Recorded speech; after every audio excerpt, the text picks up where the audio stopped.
Panganak na ng baka eh. Isang magandang araw, mga boss amo. Meron tayong naging bisita. Boss, Ayaw nilang magpakilala, kaya tatawagin ko na lang silang mga miyembro ng Hagibis. malaki pala talaga sa personal yung mga alabay, boss, no? Gusto daw nilang makita ang mga aso ko at para naman magkaroon ng twist, ay dinala ko sila sa aking close playground. At syempre inuna ko si Lucas upang magkaroon sila ng kumpiyansa na mababait ang mga aso ko. At sa sobrang tuwa nga ni Sir ay napatawag siya sa kanyang asawa. Siyempre, nahawakan ko nga. Pinahawakan, boss? Pwede. Oh, grabe ka laki, babe. Grabing laki. Grabe. Ito, 1-year-old. Lapo, come here. Come here. Magkahalong kaba at tuwa ang naramdaman nila Sir.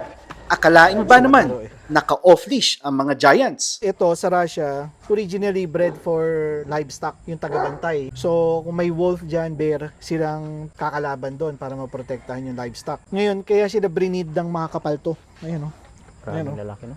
So, pag kumagat dito, hindi yan tatablan kasi ang kapal niyan. Sa Makapal yan. balat lang, no? Balat lang, hindi Oo, talaga babaon. tapos kaya wala silang tenga. Kasi yan lang yung pinaka-weak part nila, yung tenga. Ha? Kaya pala tinatanggal sila, boss. Tinatanggal yan. Ngayon etong buntot na putol, kasi nung hindi na sila masyadong ginagamit for livestock guardian, ginamit sila pang dogfight. Ngayon sa Russia, sa Europe, meron silang rule doon na pag ang aso pumasok sa ruweda tapos bumahag yung buntot, talo na. Talo na. Kaya ito pinuputol.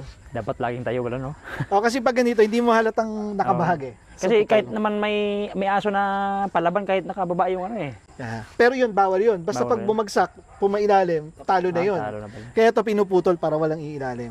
Di ba? Meron kang guard, ganyan, no? Tapos may papasok sa property mo, meron kang ganyan nakapalibot sa'yo. Huwag mo Dalawa. nang papasukin kasi mo-hospital lang yun. Maganda pala ang experience na ganito. Naka-off-leash ang mga giants, habang ako naman ay nakikipagkwentuhan sa mga bisita ko. Kapag gusto ng mga giants na magpapet, ay sila na ang kusang lumalapit. Ngunit, ganun din kaya ang pakiramdam kapag lumabas na si John Wick? Yan pa lang, solved na araw nyo eh, oh. Oh, di ba? Ito, bawal hawakan to, ah. Gago to eh. John Wick. Oo, gago yan. Ako muna nga hawak dyan. Grabe talaga kalaki kasi ganun. Talagang kadin talaga. Grabe tangkad, boss. Oh. Kaya kalaki. Grabe yan. Ayan, hayaan mo lang siya umamoy. May special dog yan eh. Grabe talaga malaki tangkad talaga. Oh. Oh, di ba? Oh. Ito, vibes yan. Yan, good.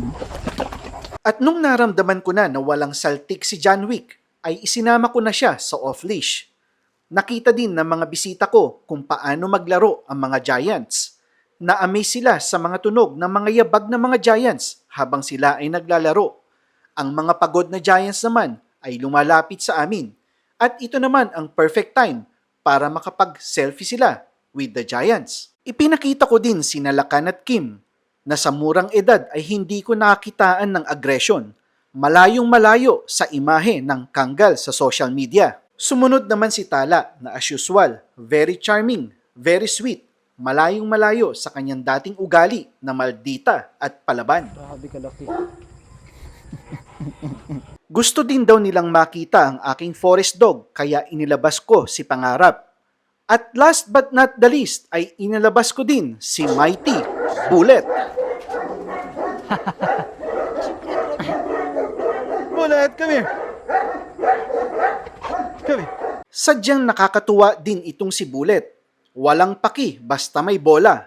Nagpakitang gilas pa siya ng play fetch. At sa sobrang tuwa ko nga ay pinasubukan ko din sa aking mga bisita. Oh, hagis mo.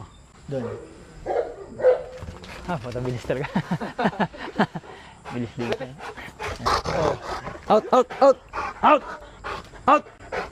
Yan. Hindi matatawaran ang ngiti na naibibigay sa akin ng mga alaga kong aso. Ang mga ngiti na gusto kong maranasan ninyo, mga boss amo. Anong masasabi niyo sa mga aso ko? Oh. Sobrang lalaki, quality. Quality. Lag. Okay. Katakot kawakan kung di ka sanay sa aso eh. First time para makakita ng mga giant breed. Yun lang po sa ngayon at maraming salamat sa panunood.